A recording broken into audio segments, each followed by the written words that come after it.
الحمد للہ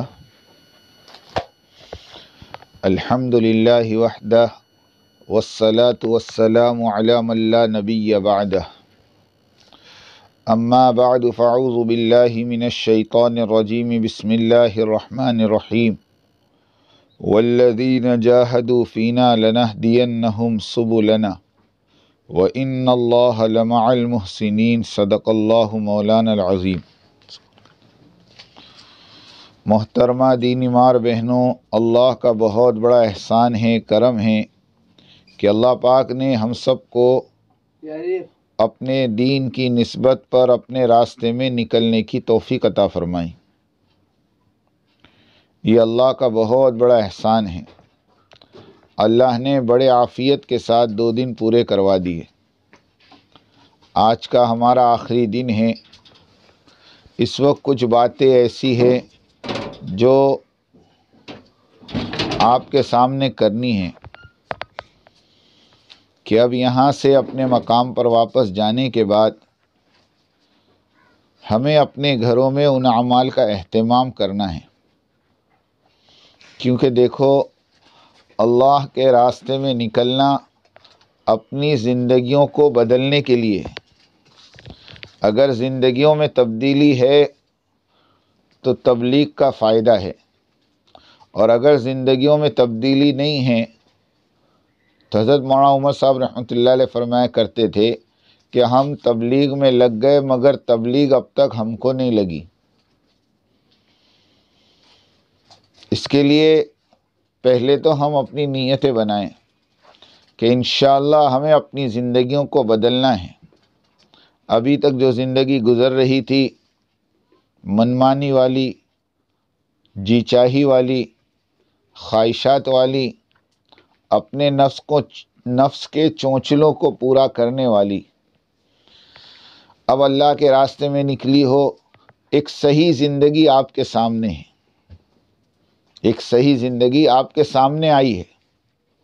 اب نیتیں کرو کہ انشاءاللہ یہاں سے جانے کے بعد ہمیں اس طریقے پر زندگی گزارنی ہے جو طریقہ آقا نامدار جناب رسول اللہ صلی اللہ علیہ وسلم ہمارے لیے لے کر آئے ہیں۔ اس طریقے پہ چلنے کو دین کہتے ہیں، اس طریقے پر چلنے کو دین کہتے ہیں، اور اس دین کے اندر اللہ نے میری، آپ کی اور قیامت تک آنے والے آخری انسان کی کامیابی رکھی ہے۔ اس لیے سب سے پہلے تو نیت کر لیں۔ جو نیت کریں گی وہ دھیان سے بات کو سنیں گی کہ ہمیں کیا کرنا ہے۔ جس کی نیت نہیں ہوگی وہ دھیان سے بات کو بھی نہیں سنیں گی۔ اس کے لیے سب سے پہلے نیت کر لیں۔ دیکھو اپنے مقام پر جا کر 4 اعمال تو ہمیں انفرادی کرنے ہیں اور 4 اعمال ہمیں اجتماعی کرنے ہیں۔ 4 اعمال انفرادی کرنے ہیں اور 4 اعمال ہمیں اجتماعی کرنے ہیں۔ پہلے انفرادی کا مذاکرہ کر لوں کہ انفرادی زندگی کو بدلنے کے لیے 4 باتیں کون سی ہیں۔ اس میں سب سے پہلی بات یہ ہے میری بہنوں کہ ہمیں اپنے گھروں کا ماحول بدلنا ہے، اپنے گھروں میں اعمال کی فضا بنانی ہے، گھروں میں اعمال کی فضا بنانی ہے۔ ہمارے گھروں میں 24 گھنٹے کی جو زندگی گزر رہی ہے، اس 24 گھنٹے کی زندگی کو ترتیب دینا، نمازوں کا اہتمام، ذکر کا اہتمام، تلاوت کا اہتمام، تسبیحات کا اہتمام، اپنے گھروں میں نمازوں کے اوقات طے کرنا۔ میں کچھ کہنے جا رہا ہوں، آپ دھیان سے سنیں۔ اپنے گھروں میں نمازوں کے اوقات طے کرنا، یہ نہیں کہ جب مجھے فرصت ملے تب نماز پڑھ لوں، فرصت نہیں ملے تو نماز چھوڑ دوں، بدن میں تھکان ہو تو نماز چھوڑ دوں، بدن میں بشاشت ہو تو نماز پڑھ لوں، کا ایسا نہیں۔ اذان کے ساتھ نماز پڑھنے کی عادت ڈالنا، اول وقت میں نماز کو پڑھنا۔ بلکہ آپ کو مسئلہ بتا دوں، عورتوں کے لیے اذان شرط نہیں، اذان تو مردوں کو مسجد میں بلانے کے لیے ہے۔ ہماری بعض عورتیں بیچاری نماز کا انتظار اذان کا انتظار کرتی ہیں کہ اذان ہو جائے تو میں نماز پڑھوں. نہیں، وہ اذان تو مردوں کو مسجد میں بلانے کے لیے ہے. ورنہ ہمیں پتہ ہونا چاہیے کہ ظہر کا وقت کب شروع ہوتا ہے، عصر کا وقت کب شروع ہوتا ہے، مغرب کا وقت کب شروع ہوتا ہے. ان وقتوں میں نمازوں کا اہتمام کرے. اور دیکھو، نماز دھیان کے ساتھ پڑھے، اطمینان کے ساتھ پڑھیں، قیام کے ساتھ پڑھیں. دھیان بھی ہو، اطمینان بھی ہو، قیام بھی ہو، تینوں باتیں ہیں. اور خشوع اور خضوع کے ساتھ پڑھیں، دل جمعی کے ساتھ، سستی کے ساتھ نہیں، بلکہ عبادت کا شوق ہو. فجر کے بعد، عصر کے بعد اپنی تسبیحات اپنے مصلی پر بیٹھ کر پوری کرو. روزانہ قرآن کے پڑھنے کی عادت ڈالو. نہیں پڑھنے آتا ہے، کم سے کم اس کو ہاتھ میں لو، اس کو چومو، اس کو سینے سے لگاؤ، اور یہ قبول کرو کہ یہ میرے رب کا کلام ہے اور یہ حق ہے اور یہ سچ ہے. ہو سکتا ہے تمہاری اس عظمت کی وجہ سے اللہ تمہیں دے دے. اور اپنے گھروں میں اپنے بچوں کو لے کر روزانہ ایمان کا حلقہ لگاؤ. تعلیم کا حلقہ الگ چیز ہے، ایمان کا حلقہ لگاؤ. اپنے بچوں کا ایمان بناؤ، ان کے بچوں کے ایمان کی تربیت کرو. ان کو بات سمجھاؤ، بیٹا کرنے والی ذات اللہ کی ہے، بیٹا نفع نقصان اللہ کی طرف سے ہے، بیٹا موت حیات اللہ کی طرف سے ہیں، بیٹا عزت اور ذلت اللہ کی طرف سے ہیں. دنیا کی کسی چیز سے عزت کا تعلق نہیں ہے. پیسہ ہوگا تو عزت ہوگی، کپڑے ہوں گے تو عزت ہوگی، مکان ہوں گے تو عزت ہوگا، ایسا نہیں ہے. عزت اللہ کے خزانے سے ہے، رسول کے طریقے پر چلنے والے ایمان والوں کو ملتی ہے. قرآن کہہ رہا وَلِلَّهِ الْعِزَّةُ وَلِرَسُولِهِ وَلِلْمُؤْمِنِينَ، کہ عزت کہاں ہے؟ کہ عزت اللہ کے خزانے میں ہے. کسے ملتی ہے؟ کہ جو ایمان والے اللہ کے نبی کے راستے پر چلتے ہیں. یہ اپنے بچوں کو روزانہ سمجھاؤ، آدھا گھنٹہ، پونا گھنٹہ، 1 گھنٹہ اپنے بچوں کو دو. موبائل پر وقت کم کرو، ورنہ ہمارا وقت فیس بک پر، انسٹاگرام پر، واٹس ایپ پر، پتہ نہیں کہاں لگ رہا، جس کی وجہ سے ہمارے بچے ایمان کی باتوں سے محروم ہیں. 1-1.5 گھنٹہ مکتب بھیج کر ہم سمجھ رہے ہیں کہ ہماری ذمہ داری پوری ہو گئی. پوری نہیں ہوئی. ذمہ داری، بہت بڑی ذمہ داری ہے آپ پر کہ اپنے آنے والی نسل کو سنبھالو. سیدھی بات کہہ رہا میں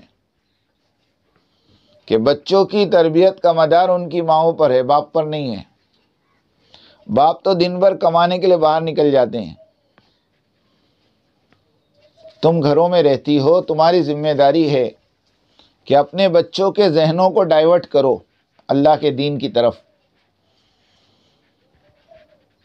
یہ ہمارے گھروں کے اندر ہونا چاہیے روزانہ.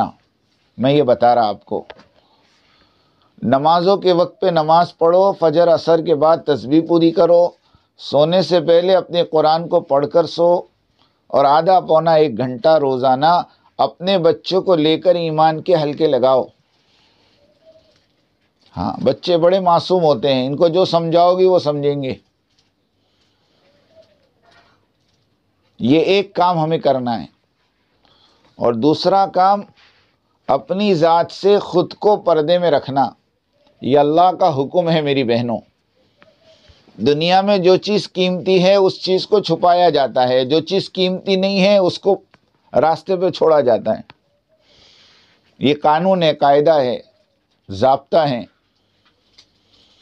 اب اپنے گھروں میں نظر ڈالیں، جو چیز قیمتی ہوگی اس کو چھپاؤ گی، اور جو چیز بے قیمت ہوتی ہے وہ کھلی پڑی رہتی ہے.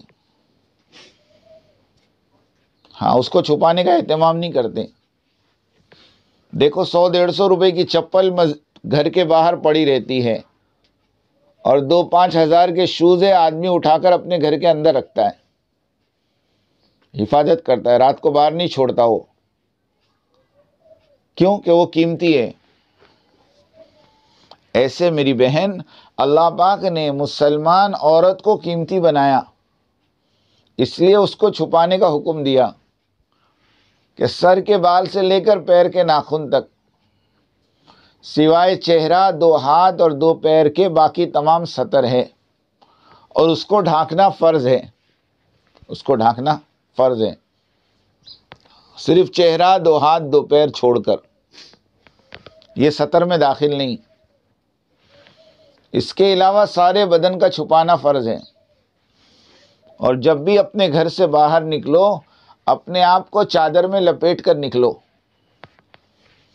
یہ قرآن کی آیت کا ترجمہ ہے کہ اے نبی آپ اپنی بیویوں سے، اپنی بیٹیوں سے اور مومن عورتوں سے کہیے کہ جب اپنے گھر سے باہر نکلیں تو اپنے آپ کو چادر میں لپیٹ کر نکلیں۔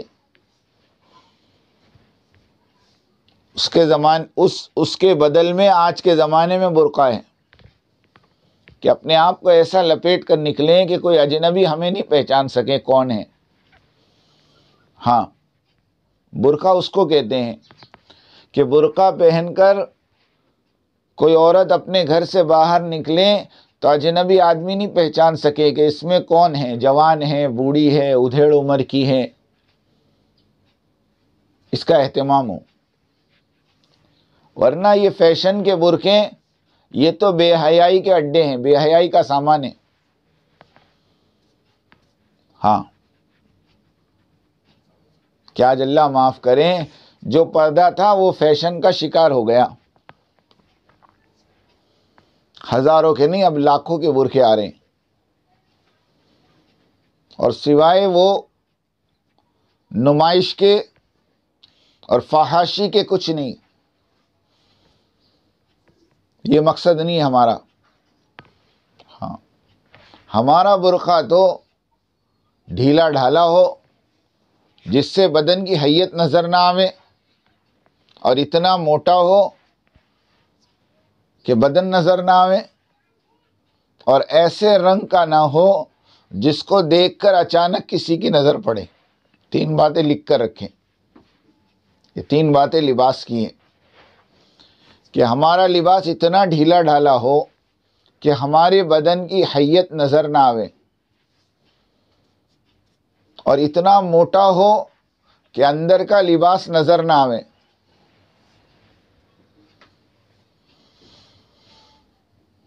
اور ایسے رنگ کا نہ ہو کہ جس کو دیکھ کر اچانک کسی کی نظر پڑے، ہرے کلر کا، مرون کلر کا، کہ نہیں دیکھنے والا بھی دیکھنے پہ مجبور ہو جاوے،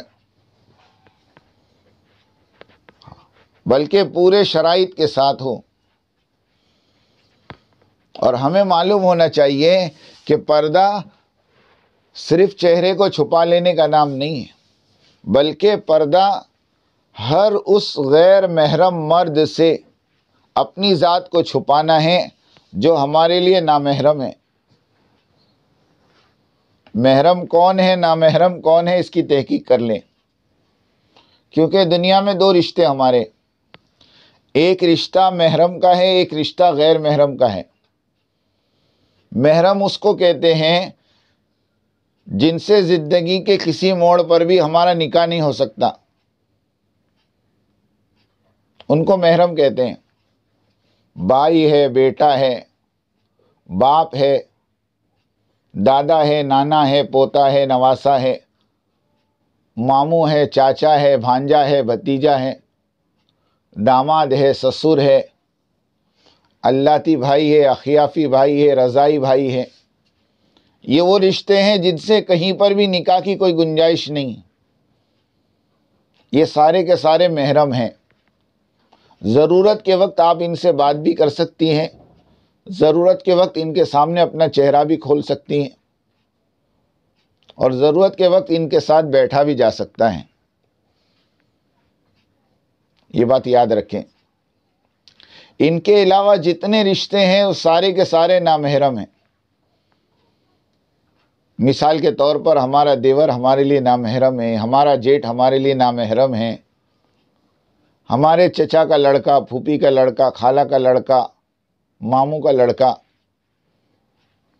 یہ سارے کے سارے نامحرم ہیں، ان سے بات کرنے کی بھی اجازت نہیں ہے، ان کے سامنے چہرہ کھولنے کی بھی اجازت نہیں ہے، اور ان کو سلام کا جواب دینے کی بھی اجازت نہیں ہے۔ صاف کہہ رہا میں آپ کو،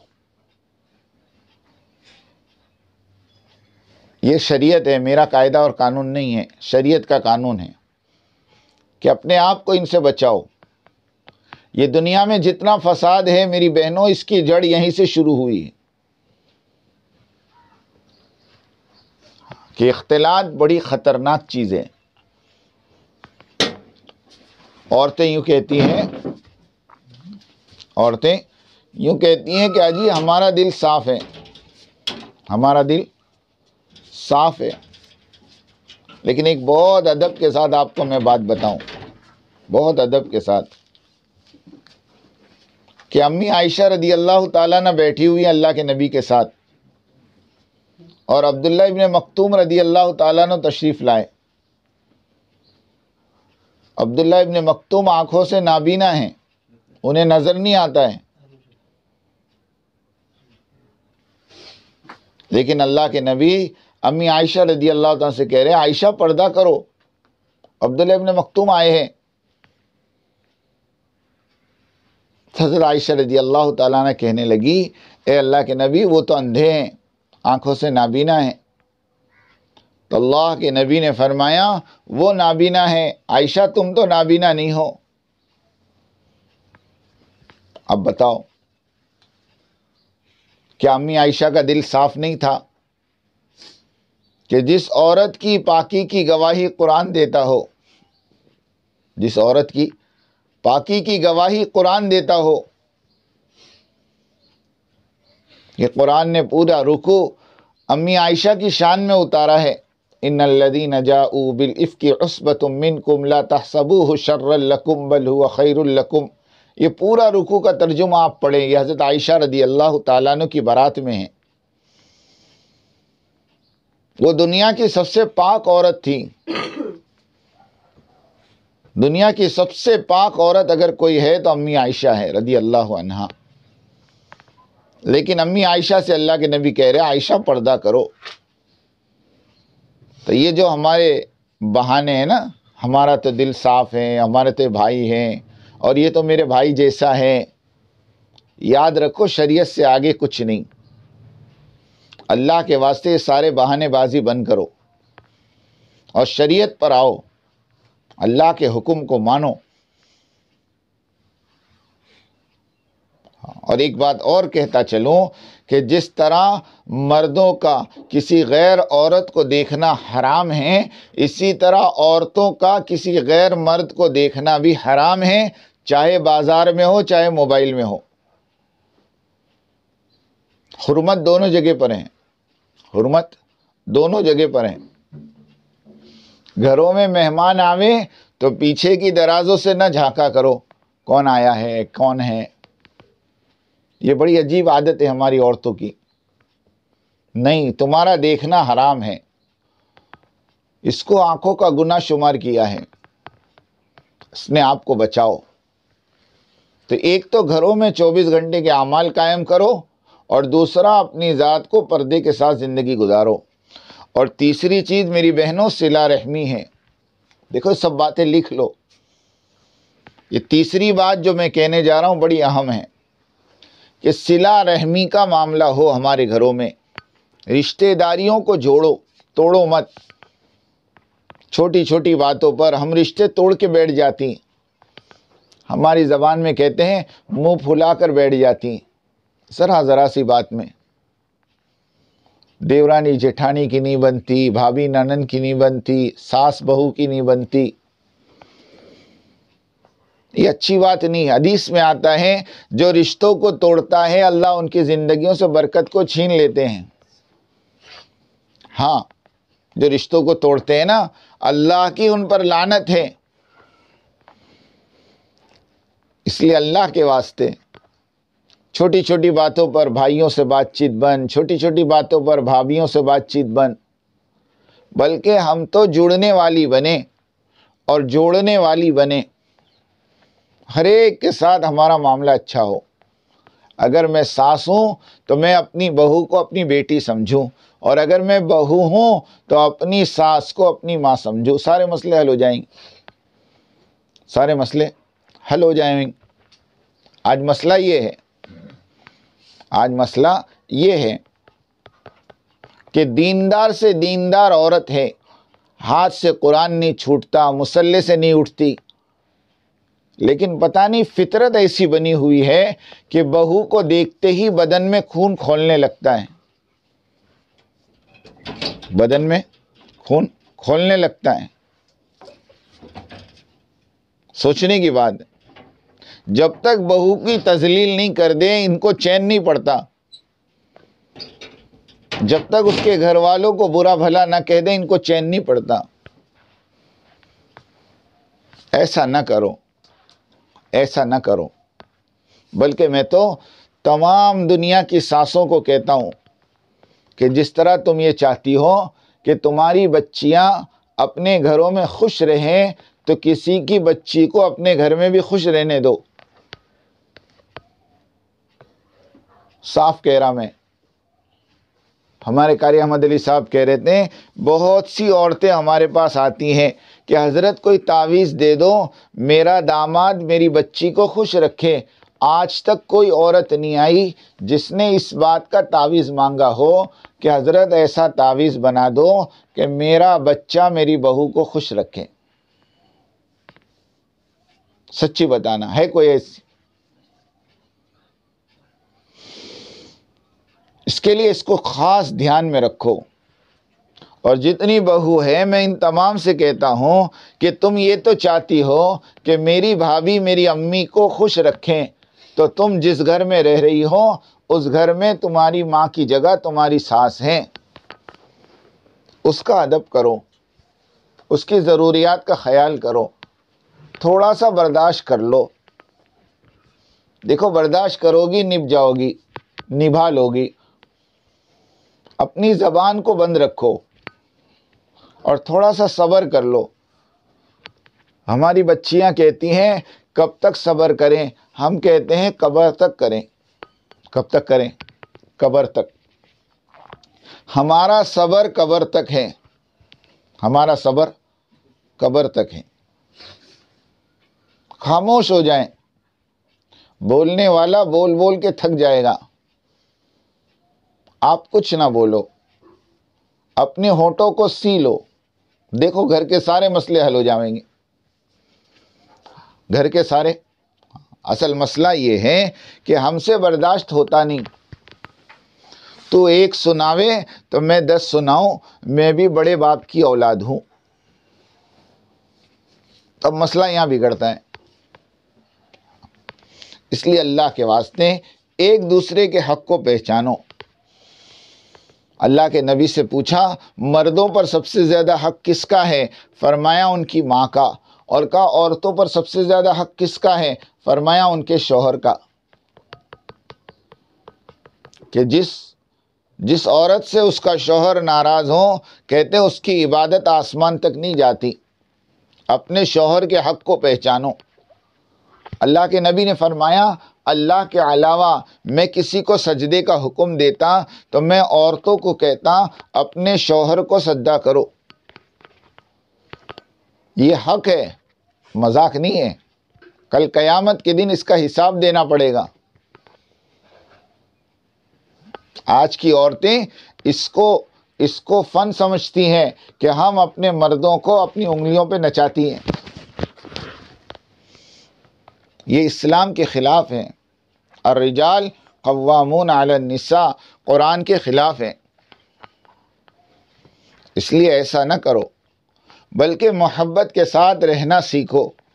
ایک دوسرے کا ادب کرنا سیکھو، ایک دوسرے کی عزت کرنا سیکھو. تم کسی کے پاس اپنی عزت کروانا چاہتی ہو، پہلے آپ کو ان کی عزت کرنی پڑے گی. ہاں، یہ ساری باتیں قرآن کی کہہ رہا میں. قرآن اور حدیث میں یہ ساری باتیں ہیں. آپ مجھ سے دلیل مانگ لو کہ میری ماں بیمار ہے، میری بیوی بیمار ہے اور دونوں ایک ساتھ پانی مانگے، مجھے پہلے اپنی ماں کو پانی دینا ہے، لیکن اگر ایک عورت کا شوہر بیمار ہے اور اس کی ماں بیمار ہے اور وہ دونوں پانی مانگے تو اسے پہلے اپنے شوہر کو دینا پڑے گا۔ یہ حق ہے شوہر کا عورتوں پر اور ماؤں کا مردوں پر۔ کوئی آدمی اپنی ماں کو راضی کیے بغیر جنت میں نہیں جا سکتا، ایسے ہی کوئی عورت اپنے شوہر کو راضی کیے بغیر جنت میں نہیں جا سکتی۔ اس لیے گھروں میں رشتہ داری کو باقی رکھو، دیورانی کو اپنی چھوٹی بہن سمجھو، جیٹھانی کو اپنی بڑی بہن سمجھو، گھر میں کوئی ننند ہے اس کو اپنی بہن سمجھ کر رکھو۔ اللہ نہ کرے کسی کا گھر ٹوٹ گیا اور وہ بچی اپنے ماں باپ کے گھر واپس آ گئی، سب سے زیادہ تکلیف ماں کو نہیں، سب سے زیادہ تکلیف اس کی بھابھی کو ہوتی۔ یہ مسائل ہیں ہمارے معاشرے کے، ایسا نہ کرو۔ اللہ نہ کرے ہماری سگی بہن گھر آ جائے، ہم کیا کریں گے؟ اس کے ساتھ اچھا سلوک کرو، اس کی ضروریات کا خیال رکھو، اللہ تمہیں اپنے خزانے سے دیں گے۔ یہ تیسری بات تھی۔ اور چوتھی بات یہ ہے میری بہنوں کہ ہماری زندگیوں میں سادگی آوے، جتنا وقت لگتا جائے سادگی زندگیوں میں اترتی جائے۔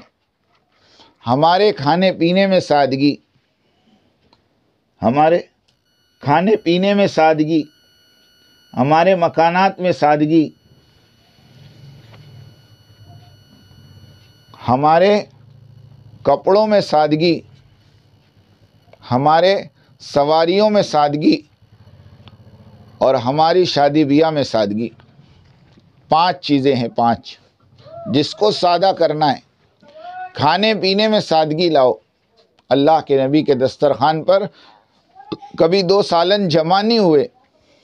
آپ سوچے، اللہ کے نبی کے دسترخوان پر کبھی 2 سالن جمع نہیں ہوئے۔ کھانے میں لوازمات کا چکر چھوڑو، بلکہ میں تو ایک جملہ کہتا ہوں، ہماری ماں بہنیں دسترخوان بچھاتی نہیں ہیں، دسترخوان سجاتی ہیں۔ دسترخوان سجاتی ہیں۔ دسترخوان بچھانے کا حکم ہے، سجانے کا نہیں۔ اور یہ بھی چاہیے، وہ بھی چاہیے، یہ ہمارے علاقے کی عام بیماری ہے۔ پاپڑ بھی چاہیے، اچار بھی چاہیے، اور یہ بھی چاہیے۔ یہ سب جو زبان کے چٹخارے ہیں نا، اس کو دھیرے دھیرے ختم کرو۔ اللہ کے نبی کے بارے میں آتا ہے کہ اللہ کے نبی نے کبھی موت تک 2 وقت پیٹ بھر کے روٹی نہیں کھائی۔ آپ سوچیں، کبھی 2 وقت پیٹ بھر کے روٹی نہیں کھائی اللہ کے نبی نے۔ اس لیے اللہ کے واسطے اپنے کھانے پینے کی حفاظت کرو، ورنہ دنیا میں اس وقت ساری بیماریوں کی جڑ یہ پیٹ ہے۔ میں سچ کہہ رہا ہوں، یہ پیٹ ہے، اس نے ساری بیماریوں کو جنم دیا ہے۔ یہ جو ہے نا پیزا اور برگر کے شوق اور اچھے اچھے کھانے کے شوق، کہ یوٹیوب پر سے اچھی اچھی ریسیپی ڈاؤن لوڈ کرو اور پھر اس کو پریکٹیکل کرو، کبھی وائٹ، کبھی گرین، اور کبھی کیا اور کبھی کیا۔ یہ ہمارا کام نہیں ہے میری بہنوں، ہم تو دعوت کا کام کرنے والی بہن ہیں۔ ہماری زندگیاں تو سادگی پر ہوگی، کیوں کہ محلے والی عورتیں ہماری زندگیاں دیکھے گی کہ ان کی زندگی دیکھو، اور ہماری زندگیوں سے ان کے دلوں پر اثر ہوگا۔ اس کے لیے کھانے پینے میں سادگی، لباس میں سادگی ہو، ضرورت کا لباس ہو، ضرورت کا لباس ہو۔ 2 جوڑی سے کام چل جاتے، تیسرے کی ضرورت نہیں، اور 3 سے کام چل جاتے، 4 کی ضرورت نہیں۔ سنو، اللہ کے نبی کی زندگی میں اللہ کے نبی کا کوئی کپڑا طے ہو کر نہیں رکھا گیا۔ ضرورت کے بقدر کپڑے بنواؤ، ضرورت کے بقدر کپڑے سلواؤ۔ ہمارے یہاں تو ہر فنکشن کا ایک کپڑا ہوتا ہے، پورا کباڑ بھرا ہے، پھر بھی کہتی ہے میرے پاس تو کوئی ڈھنگ کا کپڑا ہی نہیں ہے۔ دیکھو، اب آپ بتاؤ، اور کوئی ایک کپڑا اگر بتا بھی دیں کہ دیکھو یہ بڑا اچھا ہے، ارے یہ تو میں نے فلانی کی رسم میں پہنی تھی نا، اب دوسرے میں کیسے پہنوں، محلے کی عورتیں کیا کہیں گی؟ جبکہ حضرت عائشہ رضی اللہ تعالیٰ عنہ فرماتی ہیں کہ میں نے شادی کا جو جوڑا پہنا تھا نا، شادی میں میں نے جو کپڑے پہنے تھے، اس کپڑے کے اندر مدینے کی کئی لڑکیوں کی رخصتی ہو گئی۔ مدینے کی لڑکیاں حضرت عائشہ رضی اللہ عنہ کے پاس وہ کپڑا ادھار مانگ کر لے جاتی اور 2 دن پہن کر دھو کر واپس دے کر جاتی۔ اب بتاؤ، ہمارے معاشرے میں تو شادی کا جوڑا 25,000 50,000، اور وہ جوڑا صرف ایک ہی دن پہنتی بیچاری، اس کے بعد وہ پہن بھی نہیں سکتی۔ کیوں کہ اگر وہ پہنے تو پورے معاشرے میں لوگ تانا مارے، دیکھو دلہن بننے کا شوق ہو گیا واپس۔ یہ حال ہے۔ اس لیے اپنے لباسوں پہ نظر ڈالو، ضرورت کے بقدر لباس ہو، اور مکانات ضرورت کے بقدر بنے، ضرورت سے زیادہ نہیں۔ چھوٹے مکان میں رہنا کوئی بے عزتی نہیں، اور بڑے مکان بنا لینا کوئی عزت کی نشانی نہیں۔ سن لو، ہماری عورتیں بعض مرتبہ کرائے کے مکان میں رہنے کو اپنی بدنصیبی سمجھتی، بار بار اپنے شوہر کو تانا دیتی ہے، ہمارے پاس تو خود کا مکان بھی نہیں، ہمارے پاس تو خود کا مکان بھی نہیں۔ حضرت نوح علیہ السلام کے زمانے میں ایک نوجوان کا انتقال ہو گیا، اس کی ماں رونے لگی۔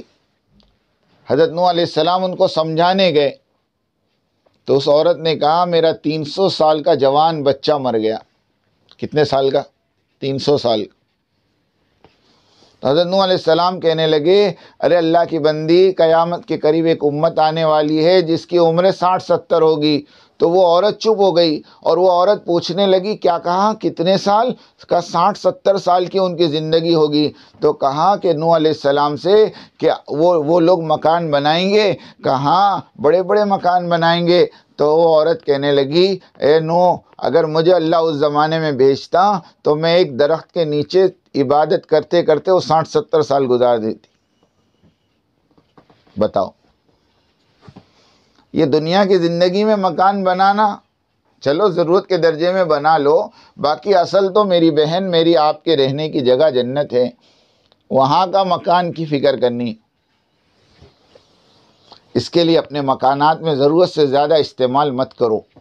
ہاں ضرورت کا درجہ ہے، سر ڈھانکنے کے لیے ہو جائے، گرمی سردی سے بچنے کا انتظام ہو جائے، ٹھیک ہے، لیکن اتنا انتظام کر لینا کہ وہ نمائش تک پہنچ جائے، یہ تو حرام ہے۔ اور چوتھی چیز، اپنی سواریوں میں سادگی ہو۔ وہ آپ سے ریلیٹڈ نہیں ہے، انشاءاللہ وہ ہم مردوں کو سمجھا دیں گے۔ اور 5ویں چیز میری بہنوں، جس کا سارا کنٹرول آپ کے ہاتھ میں، وہ کون سی چیز ہے؟ وہ شادی بیاہ ہے کہ سارا کنٹرول آپ کے ہاتھ میں۔ حاجی صاحب ہے، قاضی صاحب ہے، نمازی صاحب ہے، اب ان سے پوچھو کہ حاجی صاحب آپ کے یہاں شادی میں ایسا سب کچھ، تو فوراً آدمی سرنڈر ہو جاتا، کیا کرے، وہ ہوم منسٹر مانتی نہیں ہے، اور اچھوں نے ہوم منسٹر کے سامنے ہتھیار ڈال دیے۔ اور گھر کا معاملہ یہ ہے کہ ہوتا کچھ نہیں ہے، صرف ملامت کی پرواہ کرتی ہیں کہ نہیں کریں گے تو لوگ کیا بولیں گے۔ کسی نے مجھے کل ہی ایک اچھا جملہ بولا کہ ساری پریشانی یہ ہے کہ ہم یہ سوچتی ہیں کہ لوگ کیا کہیں گے، اگر ہم یہ سوچنے لگیں کہ اللہ اور اس کے رسول کیا کہیں گے، سارے مسئلے حل ہو جائیں گے۔ کسی کی ملامت کی پرواہ مت کرو، سنو میری بات، ہاں کسی کی ملامت کی پرواہ مت کرو۔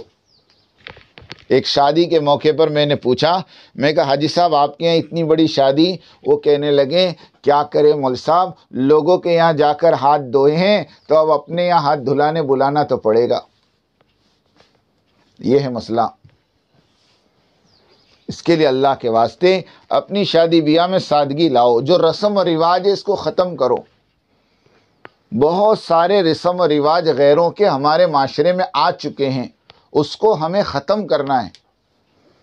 سب سے پہلا مسئلہ بھینٹ کا ہے، بھینٹ کا، جو یہ لڑکیوں کو بھینٹ دی جاتی ہے نا خاندان والوں کی طرف سے، اس کے بارے میں کسی مفتی سے مسئلہ پوچھو، یہ بالکل جائز نہیں ہے، بلکہ میں آپ کو ایک دم پورے وشواس کے ساتھ اور پورے یقین کے ساتھ کہہ رہا ہوں کہ لڑکیوں کو جو بھیٹ دی جاتی ہے یہ لڑکی کے باپ کے سر پر قرضہ ہے، کل قیامت کے دن اس کو اس کا حساب دینا پڑے گا۔ آپ بتائیں، بلکہ ہمارے یہاں تو باقاعدہ حساب ہوتا ہے کہ فلانی کی لڑکی میں ہم نے ٹانکی دی تھی اور ہماری لڑکی کی شادی میں اس نے کیا دیا، یہ بات سوچی جاتی ہے۔ ہاں، اور ٹیبل لگائے جاتے ہیں شادیوں میں پیسے جمع کرنے کے لیے، گویا ولیمہ نہیں ہے، ہوٹل لگی ہے کہ کھاتے جاؤ اور بل بھرتے جاؤ۔ یہ سب غلط رواج ہے اور یہ سارے کے سارے غیر اسلامی رسم ہیں۔ اس لیے اللہ کے واسطے میری بہن، ہماری شادیوں کو پیارے نبی کے طریقے پر لاؤ۔ اللہ کے نبی نے 11 نکاح کیے ہیں اور اپنی 4 بچیوں کا نکاح کیا ہے، ان کے نکاح کو پڑھو۔ دیکھو، دنیا کا کوئی لڑکا حضرت علی سے بڑھ کر نہیں اور دنیا کی کوئی لڑکی حضرت فاطمہ سے بڑھ کر نہیں۔ جب علی اور فاطمہ کا نکاح سادگی کے ساتھ ہو سکتا ہے تو میرے تمہارے بچوں کا نکاح سادگی کے ساتھ کیوں نہیں ہو سکتا؟ کیا وجہ ہے؟ مجھے بتاؤ کیا وجہ ہے؟ پہلی شادی ہوتی ہے تو عورتیں کہتی ہیں اجی پہلی ہے، اور آخری ہوتی ہیں تو اجی آخری ہے، اب تو ارمان ختم ہی ہو گئے۔ پہلی میں بھی ارمان پورے، آخری میں بھی ارمان پورے۔ سچ کہہ رہا، یہ سب چیزوں کو ختم کرو۔ ایک آخری بات آپ کو سنا دو تاکہ آپ کو دل پر چوٹ پڑے۔ حیدرآباد کا بھی ایک قصہ ہمارے مفتی صاحب نے سنایا، بڑا عجیب قصہ۔ ایک آدمی نے اپنی لڑکی کی شادی کے لیے 8 لاکھ روپیہ قرض سود پر لیا اور 8 لاکھ روپے خرچ کر کے اپنی بچی کی شادی کی۔ کہتے 8 سال ہو گئے، ابھی تک وہ سود چکا رہا ہے اور 6 مہینے کے بعد لڑکی طلاق لے کر گھر آ چکی۔ بتاؤ اس باپ کی رات کیسے گزرتی ہوگی، اس گھر پر کیا آفت ٹوٹی ہوگی۔ اس کے ذمہ دار کون ہیں؟ اس کے ذمہ دار میں اور آپ ہیں، کیونکہ ہم نے شادیوں کو اتنا مہنگا کر دیا کہ ایک جوان لڑکی کا باپ پوری رات رو کر گزارتا ہے۔ رات کو بچی جب سو جاتی ہے نا تو باپ اس بچی کے پلنگ کے سرہانے کھڑے ہو کر آنسو بہاتا ہے کہ کاش تو میرے گھر پیدا نہ ہوتی۔ اس لیے اللہ کا واسطہ دے کر کہتا ہوں، ہمارے اور آپ کے رسم و رواج نے امت کی کتنی بچیوں کو اپنے گھروں میں بٹھا رکھا ہے۔ کتنی بچیاں ایسی ہیں جن کی ماؤں کی دہلیز پر سر کے بال سفید تار آ گئے۔ مجبوری صرف یہ ہے کہ مانگے پوری کرنے کے لیے کچھ نہیں ہے۔ اللہ کا واسطہ دے کر کہتا ہوں، آپ ماشاءاللہ اللہ کے راستے میں نکلی ہوئی ہوں، آپ طے کر لو ان 4 باتوں کو۔ دوسری 4 باتیں انشاءاللہ پھر کبھی کر لیں گے۔ سب سے پہلی بات میں نے آپ کے سامنے رکھی، گھر کے اندر 24 گھنٹے کے اعمال کو قائم کرو۔ دوسرا، زندگی کو پردے کے ساتھ گزارو۔ تیسرا، صلہ رحمی یعنی گھروں میں جوڑ کے ساتھ زندگی گزارو۔ اور چوتھا، اپنی زندگیوں میں سادگی لاؤ۔ اللہ پاک مجھے اور آپ کو کہنے سننے سے زیادہ عمل کی توفیق عطا فرمائے۔